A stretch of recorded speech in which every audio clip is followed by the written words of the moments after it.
யோபு 42 அதிகாரம் 10 முதல். யோபு தன் சிநேகிதருக்காக வேண்டுதல் செய்தபோது கர்த்தர் அவன் சிறையிருப்பை மாற்றினார்.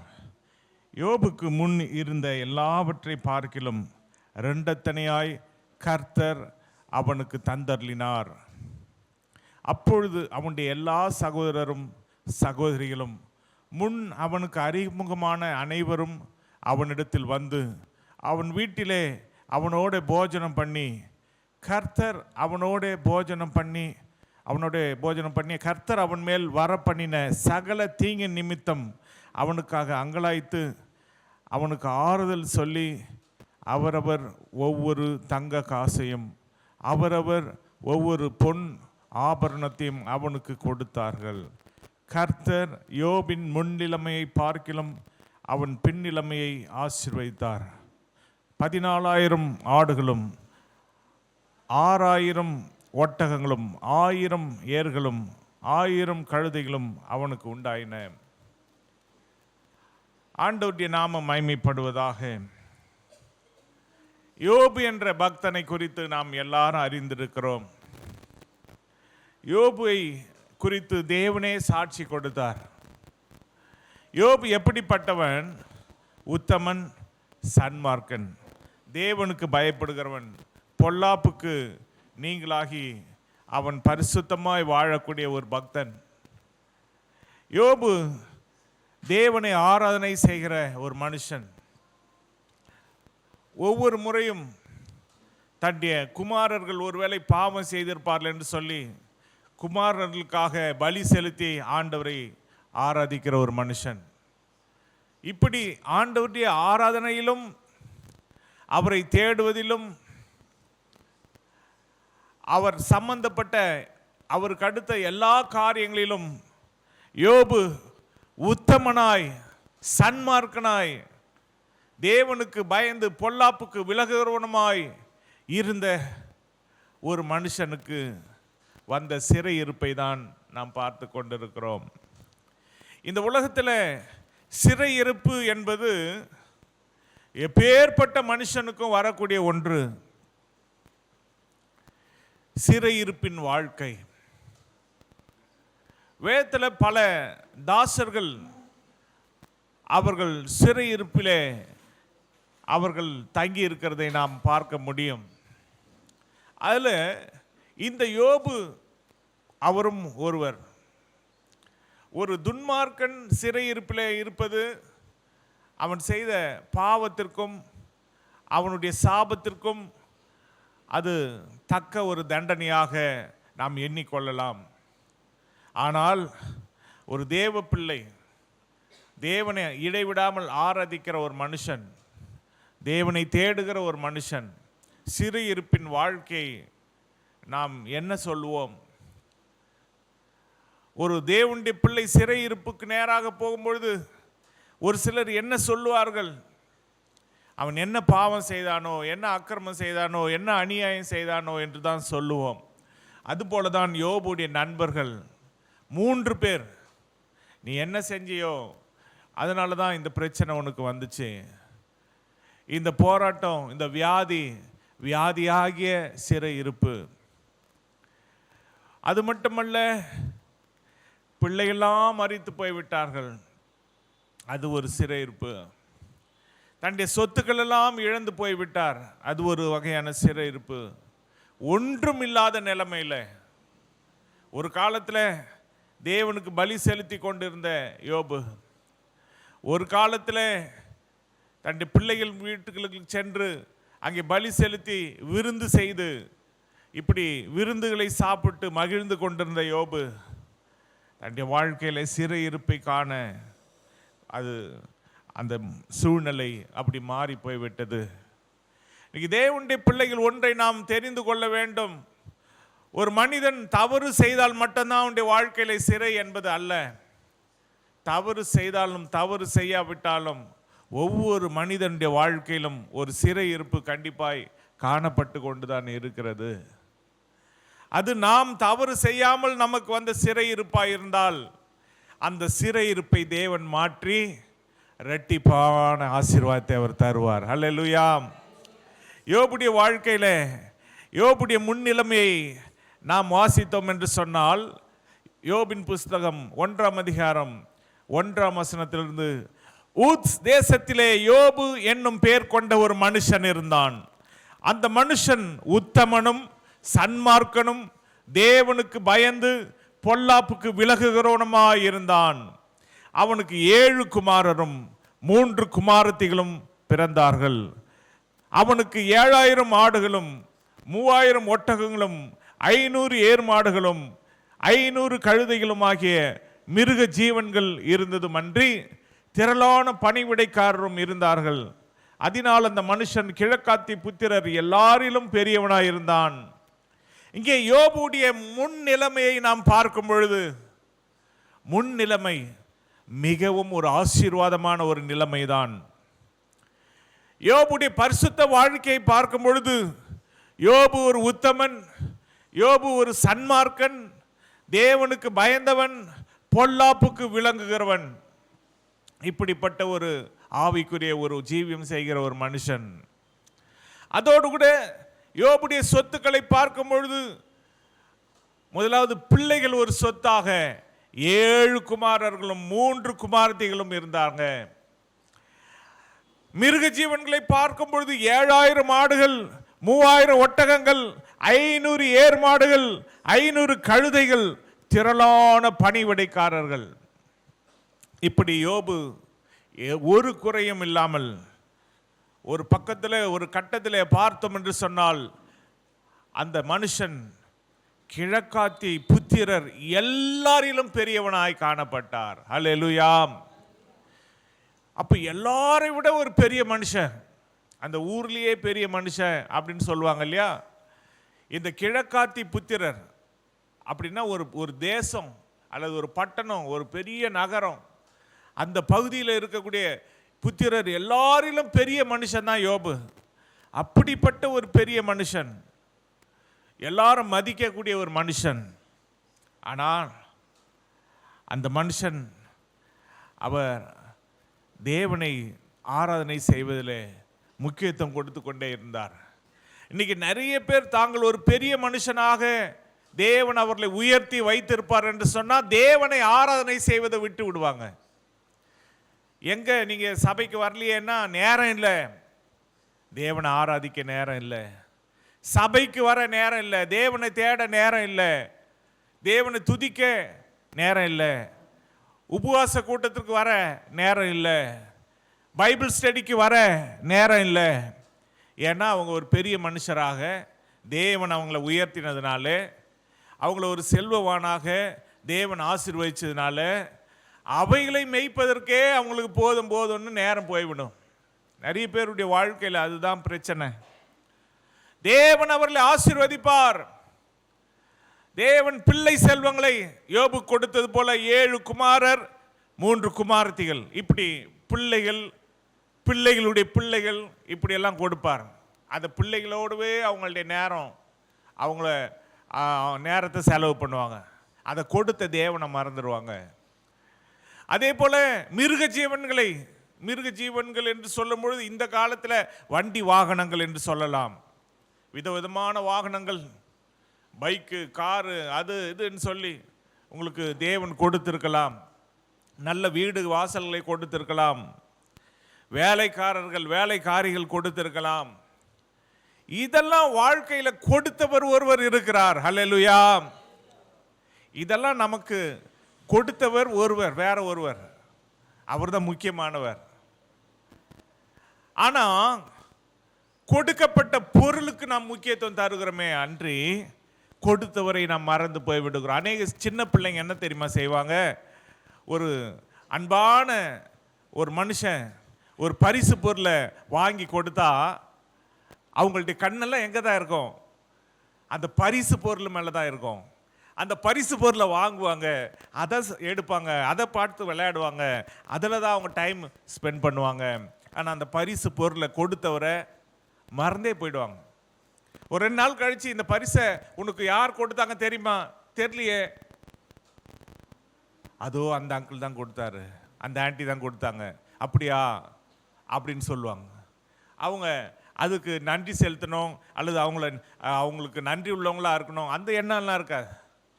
ஒருவேளை பிள்ளைங்க அப்படி இருக்கிறாங்கன்னு சொன்னால், பெரியவங்களும் சில நேரத்தில் நாம் அப்படி தான் நடந்து கொள்கிறோம்.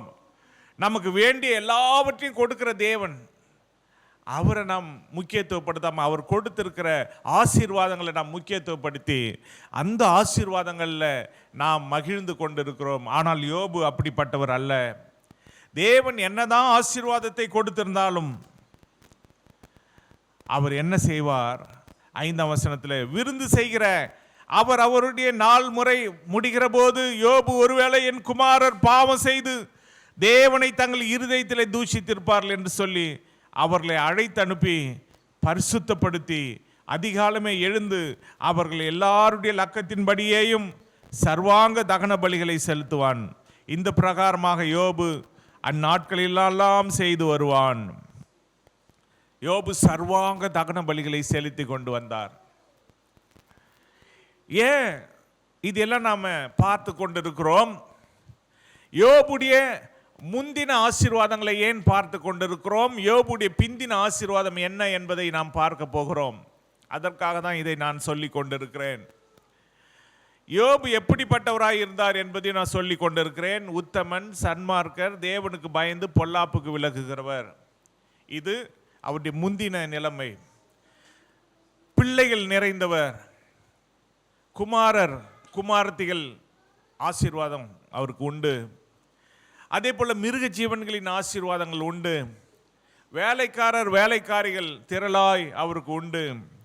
இவர் தேவனுக்கு சர்வாங்க தகன பலிகளை செலுத்துகிறவராய் இருந்தார். பிள்ளைகள் ஒருவேளை பாவம் செய்திருந்தா அப்படின்னு சொல்லி பிள்ளைகளை அழைத்து அனுப்பி அவர்களுக்காக தகன பலிகளை செய்து கொண்டிருந்தவராய் இருந்தார். அது மட்டும் இல்லை, அவர் என்ன செய்து கொண்டிருந்தார்? இவரை குறித்து 8ஆம் வசனம் சொல்லுகிறது, கர்த்தர் சாத்தானை நோக்கி, என் தாசனாகிய யோபின் மேல் கவனம் வைத்தாயோ? உத்தமனும் சன்மார்க்கனும் தேவனுக்கு பயந்து பொல்லாப்புக்கு விலகுகிறவனுமாகிய அவனை போல பூமியில் ஒருவனும் இல்லை என்றார். ஆண்டவரால தேவனால சாட்சி பெற்ற ஒரு மனுஷன். ஹல்லேலூயா. இன்னைக்கு சாட்சி பெற்ற ஒரு மனுஷியாக நாம் இருக்க வேண்டும். அப்படிப்பட்ட ஒரு நிலைமை நமக்கு இருக்கணும். ஆண்டவர் அவருடைய தயவு நமக்கு வேணும். ஒரு பெரிய ஒரு சபையில் என்ன கொஞ்ச நேரம் ஒரு வாழ்த்து சொல்லவோ இல்லை ஒரு பிரசங்கம் பண்ணவோ என்னை விட்டாங்க.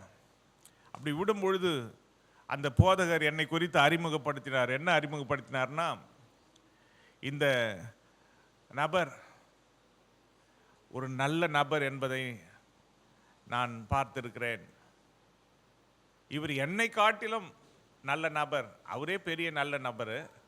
அவர் சொல்லும் பொழுது அவர் சொல்றாரு, என்னை காட்டிலும் இவர் ரொம்ப நல்லவர் அப்படின்னு சொல்லும் பொழுது எனக்கு எப்படி இருக்கும் இந்த சாட்சியை பெறறதுக்கு? எசப்பா, இவ்வளோ பெரிய சாட்சி, அதுவும் இவ்வளோ பெரிய ஆள் அவருடைய வாயால் எனக்கு கொடுத்தீரே அப்படின்னு சொல்லி அந்த சீடியை கொஞ்சம் கொடுங்க அப்படின்னு கேட்டால் சீடி கொடுத்தாங்க. அதை மட்டும் அழிச்சிட்டு கொடுத்துட்டாங்க. அந்த சீடி எடுத்தவங்க, இது சர்டிஃபிகேட் நம்ம எல்லாருக்கும் காட்ட வேண்டாமா அப்படின்ற மாதிரி, இப்படி ஒரு சாட்சி நமக்கு கிடச்சிருச்சே அப்படின்னு சொல்லி, இந்த சீடி கொஞ்சம் கிடைக்குமா? கிடைக்கும். என்னை பற்றி சொன்னதெல்லாம் அங்கே இல்லை, நான் பேசுறது இருக்கு.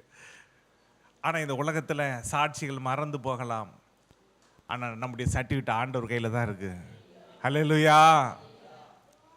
அவர் சொன்னா அது மாறவே மாறாது. அதை யாருமே மாற்ற முடியாது. மனுஷர் சொல்ற சர்டிஃபிகேட் அது அழிஞ்சு போகலாம், அது நமக்கு கிடைக்காமல் போகலாம், அல்லது நாளைக்கே அதே மனுஷர் நம்மளை தப்பாக கூட பேசலாம். ஆனால் ஆண்டவர் அப்படி கிடையாது. நம்மளை பற்றி என்ன ஆதியில் நம்மளை பற்றி என்ன அவர் சொன்னாரோ அதில் அவர் மாறவே மாட்டார். நாமளும் மாறாமல் இருக்கணும். ஹல்லேலூயா. ஆண்டவர் சொன்னார், உத்தம அவன் சன்மார்க்க, தேவனுக்கு பயப்படுறவன், பொல்லாப்புக்கு விலகுறவன், அவனை போல பூமியில் ஒருவனும் இல்லை. இது யார் கொடுத்த சர்டிஃபிகேட்டு? தேவனே கொடுத்த சர்டிஃபிகேட்டு. இந்த சர்டிஃபிகேட்டுக்கு முன்னால் ஒன்றுமே யாருமே சொல்ல முடியாது. அதுவும் யார்கிட்ட கொடுக்கிறாரு சர்டிஃபிகேட்டை? சாத்தான் இடத்துல சொல்றார். இன்னைக்கு தேவன் தான் நமக்கு சாட்சி கொடுக்கிறவர். அவர் சாட்சி கொடுத்தா வேற யாருடைய சாட்சியை நமக்கு தேவையில்லை. அல்லேலூயா. இந்த உலகத்தில் உங்களை பாராட்டணும், உங்களை மற்றவங்க சாட்சி சொல்லணும், மற்றவங்க அப்படின்னாலும் நீங்கள் நினைக்காதீங்க. தேவன் உங்களை குறித்து சாட்சி சொல்கிறாரா, அதுதான் நமக்கு முக்கியம். அவருக்கு நம்ம வாழ்க்கை தெரிஞ்சால் போதும். அவர் கரெக்டாக தான் சொல்லுவார். அவர் ஒருபொழுதும் தப்பாக சொல்ல மாட்டார். அவர் சொன்னால் ரொம்ப கரெக்டாக இருக்கும். இப்படிப்பட்ட நிலைமையில் இருந்த இந்த யோபு,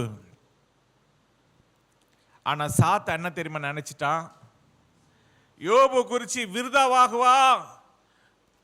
9 வசனம். அதற்கு சாத்தான் கர்த்தருக்கு பிரதியுத்தரமாக, யோபு விருதாவாகவா தேவனுக்கு பயந்து நடக்கிறான்?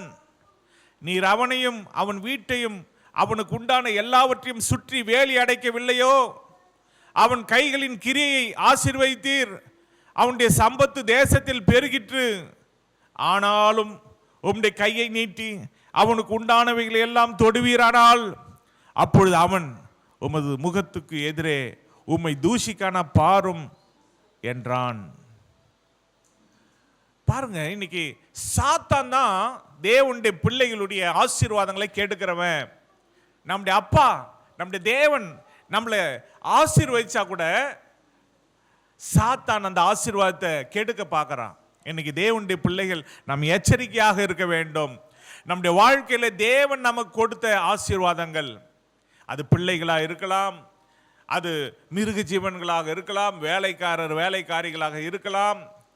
அவங்க நம்முடைய வாழ்க்கையை விட்டு தூரம் போகிற அளவுக்கு சாத்தான் கிரியை செய்ய அவன் காத்திருக்கிறான். அவனுடைய சேலஞ்ச் என்ன தெரியுங்களா? தேவன் விருதாவாக, அதாவது யோபு விருதாவாக தேவனுக்கு பயந்து நடக்கல. தேவன் கொடுக்கிற ஆசீர்வாதத்துக்காக தான் இவன் இப்படி நடிக்கிறான். அது மாதிரி தான் ஒரு வார்த்தை. சிலர் நீங்கள் என்னதான் நல்லது செஞ்சாலும் நீ நடிக்கிற, நீ உண்மையாக எதை செய்கிறியா? உண்மையை தான் செய்கிறேன். இல்லை நீ நடிக்கிற, உனக்கு அன்பே கிடையாது அப்படின்னு சொல்லுவாங்க. அதுபோல இங்க சாத்தானுடைய கூற்று என்ன? விருதாவாக இவன் பண்ணல, விருதாவாக பலி செலுத்தல, விருதாவாக உத்தமனா இல்லை, விருதாவாக சன்மார்க்கனா இல்லை, விருதாவாக தேவனுக்கு பயப்படல, விருதாவாக பொல்லாப்புக்கு விலகல. அதெல்லாம் மீன் பண்ற மாதிரி அவன் என்ன சொல்றான்னா, விருதாவாகவா தேவனுக்கு பயந்து நடக்கிறான்? நீர் அவனையும் அவன் வீட்டையும் அவனுக்கு உண்டான எல்லாவற்றையும் சுற்றி வேலி அடைக்கவில்லையோ? அவன் கைகளின் கிரியை ஆசீர்வதித்தீர், அவனுடைய சம்பத்து தேசத்தில் பெருகிற்று. ஆனா அவன் ஒன்று சொல்றான், ஆனாலும் உம்முடைய கையை நீட்டி அவனுக்கு உண்டானவைகள் எல்லாம் தொடுவீரானால் அப்போது அவன் உமது முகத்துக்கு எதிரே உம்மை தூஷிக்கானா பாரும் என்றான். ஒரு சேலஞ்ச் பண்றான், தேவன்கிட்ட ஒரு சவால் என்றான். நீர் உம்முடைய கையை நீட்டி அவனுக்கு உண்டானவைகளை எல்லாம் தொடுவீரானால் அப்பொழுது அவன் உமது முகத்துக்கு எதிரே உம்மை தூஷிக்கான பாரும் என்றான். பாருங்க, இன்னைக்கு சத்துரு தேவனிடத்துல நம்மை குறித்து, உங்களை குறித்து, என்னை குறித்து அவன் சவால் இட்டு கொண்டு இருக்கிறான். நாம் எச்சரிக்கையாக இருக்க வேண்டும். ஹல்லேலூயா. ஆனா தேவன் நம்ம மேல அன்பு வைத்திருக்கிற தேவன், நம்மளை ரட்சித்து இருக்கிற தேவன், அவர் அந்த சவாலை ஏத்து அவர் தோத்து போக நம்ம விடக்கூடாது. ஹல்லேலூயா. அவர் நம்மளை நம்பி, இது என் பிள்ளை, கண்டிப்பா இவன் ஜெயிப்பான் அப்படின்னு சொல்லி சவாலை, நான் சேலஞ்சை நான் ஏத்துக்கிறேன்டா அப்படின்னு அவர் ஏத்துக்கிறாருன்னு வைங்க. நாம ஆண்டவர் கொடுக்குற ஆசீர்வாதத்தை, ஆண்டவர் கொடுக்குற சுகம், ஆண்டவர் கொடுக்குற பலனை வச்சுக்கிட்டு நம்ம அவரை தேடாம, அவரை சரியா ஆராதிக்காம போயிட்டா ஆண்டவரை தோத்து அவரை வெட்கப்படுத்துற மாதிரி சாத்தாங்கிட்ட அவர் தோக்குற மாதிரி ஆயிடும். ஏன்னா சாத்தா யோபுக்கு, அவன் யோபுடைய வாழ்க்கை குறித்து அவன் விருதாவாகுவான்னா 7000 ஆடுகள் கொடுத்துருக்கிறீங்க, 3000 ஒட்டகங்கள் கொடுத்துருக்கீங்க, 500 ஏர் மாடுகள் கொடுத்துருக்கீங்க, 500 கழுதைகள் கொடுத்துருக்கீங்க, திரளான வேலைக்காரிங்க கொடுத்துருக்கிறீங்க அப்படின்னு சொல்லாம சொல்றான். அதனால தான் யோபு என்ன பண்றான்? உம்மை தேடுறான். அதனால தான் அவன் பலி செலுத்துறான். அதனால தான் உத்தமனா இருக்கிறான்.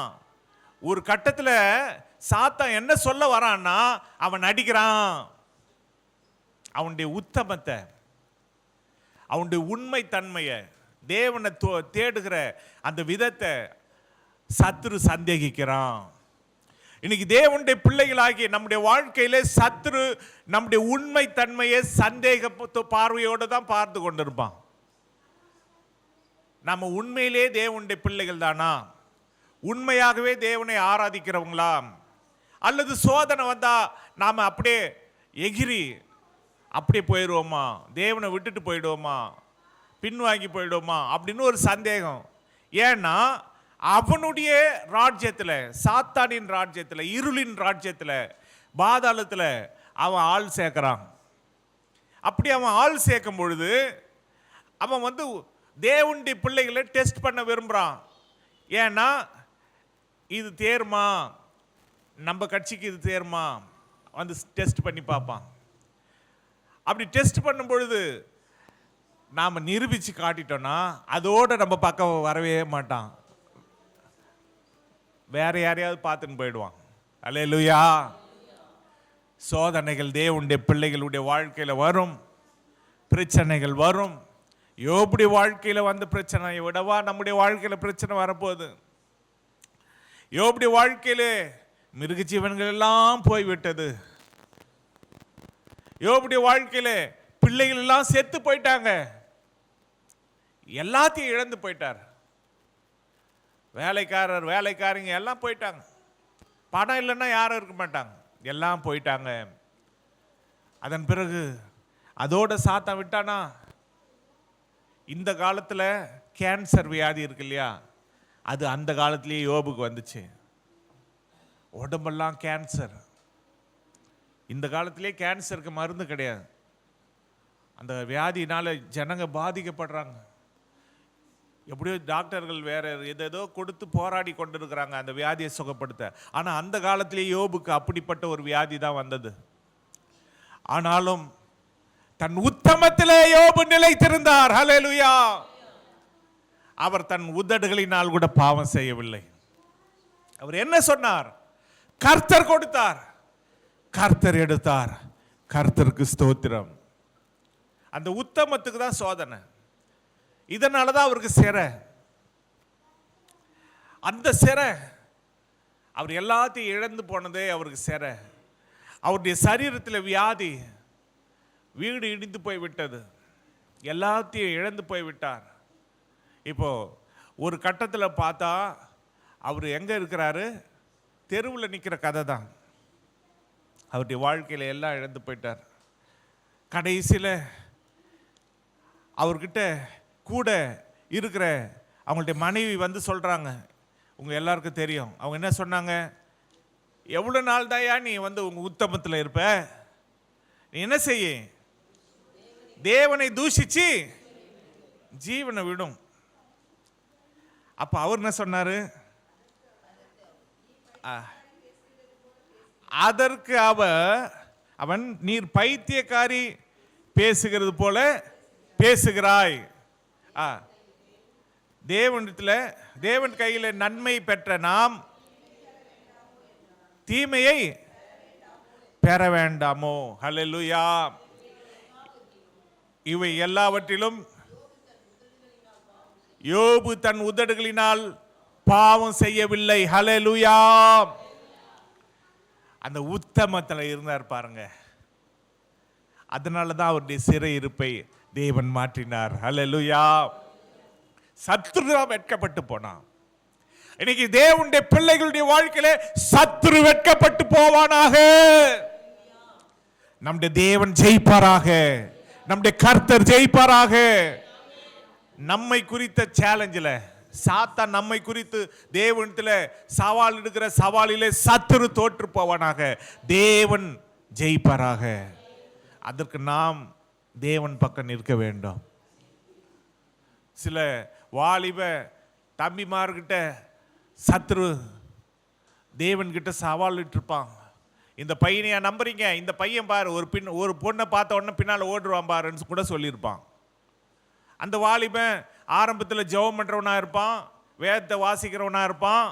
திடீர்னு அவன் வாழ்க்கையில் ஒரு பெண் வந்த உடனே ஆண்டவரையும் மறந்துட்டு, வேதத்தையும் மறந்துட்டு, ஜெபத்தையும் மறந்துட்டு அந்த பொண்ணு பின்னால் போனா யார் அவன் வெட்கப்படுத்திட்டான்? தேவனை அவமானப்படுத்திட்டான்.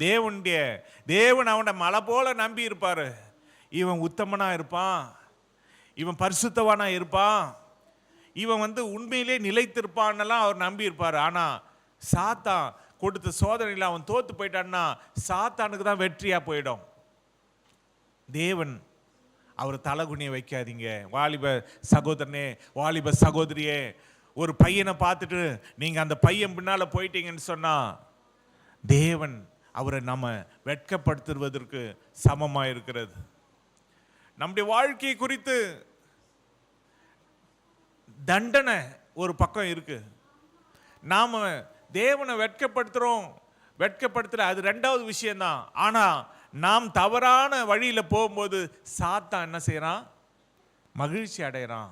சாத்தான் ஜெயிக்கிறான். தான் வாழ்க்கையில சாத்தான் ஜெயிச்சு தேவனை ஒரு மாதிரி பார்ப்பான். உங்க பிள்ளை அப்படின்னு சொன்னீங்களே, இவ்வளவு நாள் அவனை பாதுகாத்தீங்களே, இப்ப பாத்தீங்களா அவன் வாழ்க்கையில வேற ஆள் வந்த உடனே எப்படி ஆயிட்டான்? அவனுக்கு ஆசீர்வாதம் வந்த உடனே எப்படி ஆயிட்டான்? அப்படியெல்லாம் அவன் ஒரு மாதிரி பார்ப்பான். அதுக்கு இடமே நம்ம என்ன செய்யக்கூடாது?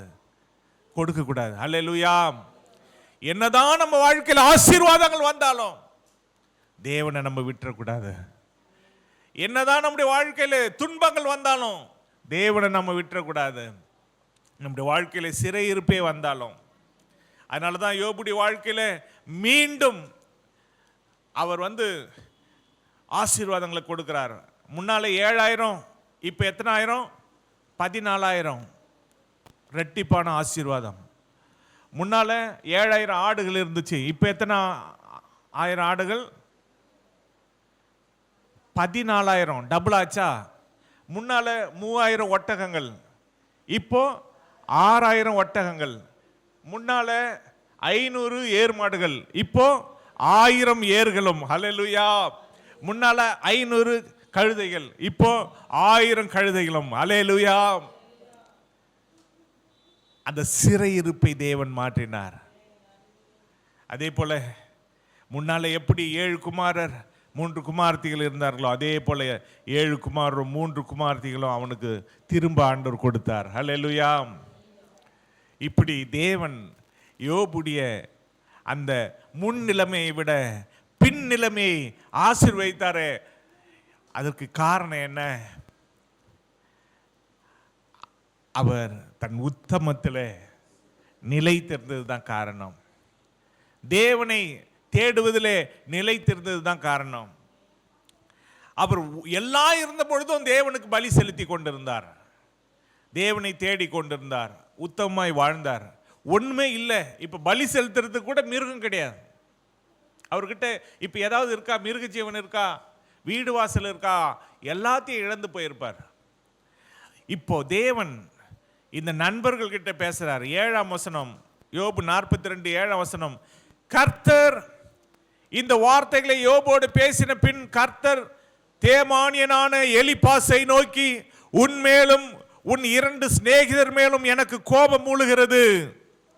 என் தாசனாகி யோபு பேசினது போல் நீங்கள் என்னை குறித்து நிதானமாய் பேசவில்லை. ஆதலால் நீங்கள் 7 காளைகளையும் 7 ஆட்டுக்கடாக்களையும் தெரிந்து கொண்டு என் தாசனாகி யோபிடத்தில் போய் உங்களுக்காக சர்வாங்க தகன பலிகளை இடுங்கள்.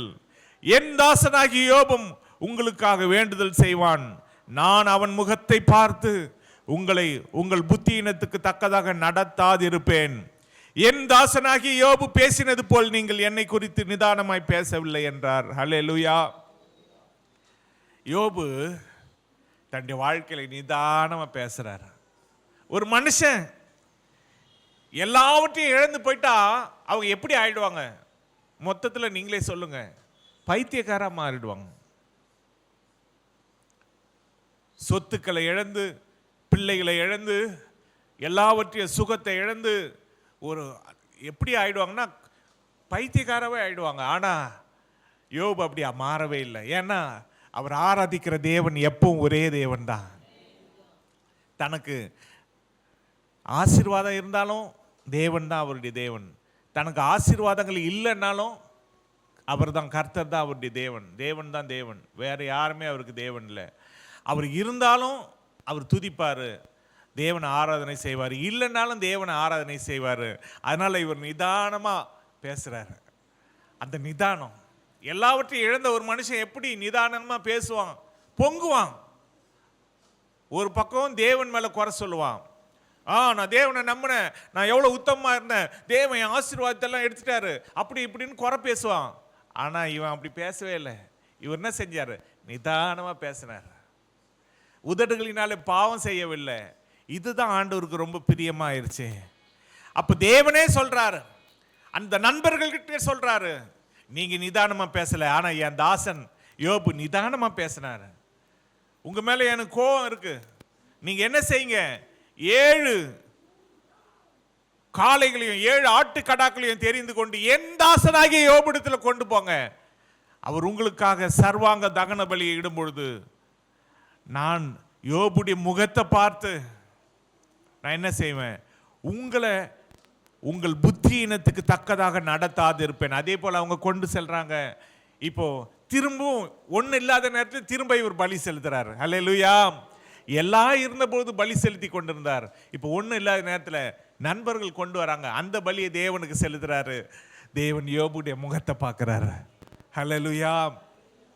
எல்லாம் இருந்த பொழுதும் அவங்க முகம் எப்படி இருந்துச்சு, இப்போ ஒன்றும் இல்லாத நேரத்துலையும் அவருடைய முகம் எப்படி இருந்துச்சுன்னா அதே மாதிரி தான் இருக்கு. அப்போ இருந்த யோபு தான் இப்போவும். அல்லேலூயா. தேவன் முகத்தை பார்த்தாரு. அதுக்கப்புறம் தான் யோபு தன் சிநேகிதருக்காக வேண்டுதல் செய்த பொழுது கர்த்தர் அவன் சிறையிருப்பை மாற்றினார். அல்லேலூயா. இன்னைக்கு எந்த சிறையிருப்பிலே நாம் இருந்தாலும் தேவனை மட்டும் விட்டுறாதீங்க. அந்த சிறையிருப்பிலும் ஆண்டவரே அவங்களுக்கு நீர் உதவி செய்யுங்க, ஆண்டவரே அவங்க வியாதியை நீக்குங்க, ஆண்டவரே அவங்க பிரச்சனையை மாற்றுங்க அப்படின்னு உங்க நண்பர்களுக்காக நீங்க வேண்டுதல் செஞ்சா நம்ம சிறையிருப்பை நம்முடைய தேவன் மாற்றுவார். அல்லேலூயா. இதுதான் ரகசியம். இதனால தேவன் நம்முடைய சிறையிருப்பை மாற்ற விரும்புகிறார். இன்னைக்கு எப்பேற்பட்ட சிறையிருப்பில் நீங்க இருந்தாலும் தேவன் அந்த சிறையிருப்பை மாற்றுவார். நம் கண்களை மூடி நம் ஜெபம் பண்ணலாமா? ஹல்லேலூயா, ஹல்லேலூயா. சிறையிருப்பை மாற்றுகிற தேவன் யோபுடைய சிறையிருப்பை மாற்றினார். இரட்டிப்பான நன்மை கொடுத்தார், இரட்டிப்பான ஆசீர்வாதங்கள், இழந்து போன எல்லாவற்றையும் திருப்பி கொடுத்தார். தேவன் ஒருவர் மட்டும்தான், அவர் தான் இழந்து போனதை அவர் தர முடியும். வேற யாரும் நமக்கு தர முடியாது. நம்முடைய வாழ்க்கையிலே அவரை மட்டும் விட்டு விடாமல் அவரை உறுதியாய் பற்றி கொள்வோம் என்று சொன்னார். எந்த சோதனை எந்த பிரச்சனை வந்தாலும் நாம் நம்முடைய உத்தமத்திலே தேவனுக்கு முன்பாக நாம் உத்தமமாய் இருப்போம் என்று சொன்னார். தேவன் நிச்சயமாக நம்முடைய உத்தமத்திலே அவர் உத்தமர்களுக்கு தான் உதவி செய்கிற தேவன். உத்தமர்களுக்கு உத்தமனாய் இருக்கிறார், புனிதனுக்கு புனிதனாய் இருக்கிறார், மாறுபாடு உள்ளவர்களுக்கு மாறுபடுகிறவராக இருக்கிறார். நம்முடைய வாழ்க்கை ஆண்டவருக்கு முன்பாக இருக்கிறது, அது வெளியரங்கமாக இருக்கிறது. பணம் இருக்கும் பொழுது ஒரு வாழ்க்கை, பணம் இல்லாத பொழுது ஒரு வாழ்க்கை, கஷ்டப்படும் பொழுது ஒரு வாழ்க்கை, கஷ்டப்படாத பொழுது ஒரு வாழ்க்கை. அப்படி இல்லாதபடிக்கு நமக்கு என்ன இருந்தாலும் என்ன இல்லை என்றாலும் எப்பொழுதும் தேவனோடு இருக்கிற ஐக்கியம் அது எப்பொழுதும் ஒன்று போல இருக்க வேண்டும். நம்முடைய வாழ்வாக இருந்தாலும், நம்முடைய தாழ்வாக இருந்தாலும், நம்முடைய உயர்வாக இருந்தாலும், நம்முடைய தரித்திர நேரமாக இருந்தாலும் இயேசுவோடு இருக்கக்கூடிய ஐக்கியம் எப்பொழுதும் மாறாததா இருக்கும் பொழுது நம்முடைய சிறையிருப்பை தேவன் மாற்றுவார். ஏன்னா இந்த சிறையிருப்பு கொஞ்ச காலம்தான். இந்த சிறையிருப்பு சாத்தான், நாம உத்தமர்கள் தான், நமக்கு ஆசீர்வாதம் இருந்தாதான் தேவனை தேடுறது இல்லை, ஆசீர்வாதம் இல்லைன்னாலும் தேவனை தேடுவோம். ஆசீர்வாதம் இல்லைன்னாலும் நாம் தரித்திரத்தில் இருந்தாலும் தேவனை தேடுவோம், வியாதியில இருந்தாலும் தேவனை தேடுவோம், எப்பேற்பட்ட சூழ்நிலையில இருந்தாலும் தேவனை நம்ம விட்டு விட மாட்டோம் என்று சாத்தானுக்கு தெரிகிற வரைக்கும் தான் இந்த சிறையை தேவன் இன்னைக்கு மாற்றுவார். ஹalleluya ஹalleluya ஹalleluya. அப்பா எங்கள் பிதாவே, உம்மை நன்றி உள்ள இருதயத்தோடு துதிக்கிறோம், உம்மை ஸ்தோத்தரிக்கிறோம். யோபு என்ற ஒரு உத்தமரை ஆண்டவரே நீர் வேதத்தில் எழுதி வைத்திருக்கிறீரே, உம்முடைய தாசனாகிய யோபு என்று சொன்னீரே. ஆண்டவரே எங்களையும் நீர் அப்படிப்பட்ட தாசனாக எங்களை மாற்றும், எங்களை ஏற்றுக்கொள்ளும். சாத்தானுடைய சோதனைகள் மேல எங்களுக்கு ஜெயத்தை கொடுத்து எந்த சூழ்நிலையிலும் உம்முடைய அன்பை விட்டு நாங்கள் விலகி போகாமல் இயேசுவே உம்மிலே நாங்கள் நிலைத்து நிற்க எங்களுக்கு நீர் உதவி செய்யுங்கப்பா. எங்கள் சிறையிருப்பை நீர் மாற்றும். யார் யார் எந்த சிறையிருப்பிலே காணப்பட்டு கொண்டிருக்கிறார்களோ, வியாதி என்ற சிறையிருப்பு, வறுமை என்ற சிறையிருப்பு, தரித்திரம் என்ற சிறையிருப்பு, பண பற்றாக்குறை என்ற சிறையிருப்பு, கடன் என்ற சிறையிருப்பு, ஆண்டவரே மனிதர்களால் புறக்கணிக்கப்பட்ட ஒரு சிறையிருப்பாய் இருக்கலாம். இயேசு கிறிஸ்துவின் நாமத்தினால அந்த சிறையிருப்புகள் இப்பொழுதே மாறுவதாக.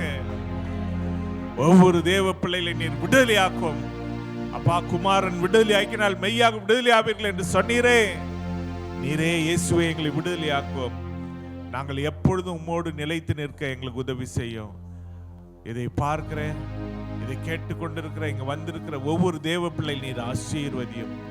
வாழ்க்கையை நீர் அவர்களுக்கு உமக்குள்ளே வாழ எங்களுக்கு கற்றுத்தாரோம். ஒவ்வொருவருக்கும் உதவி செய்யும். சகல துதிகன மகிமை ஒருவருக்கே செலுத்துகிறோம். எங்கள் மீட்பர் எங்கள் ரட்சகரமாகிய இயேசு கிறிஸ்து நாமத்தில் ஜெபிக்கிற எங்கள் பரிசுத்த பிதாவே, ஆமென்.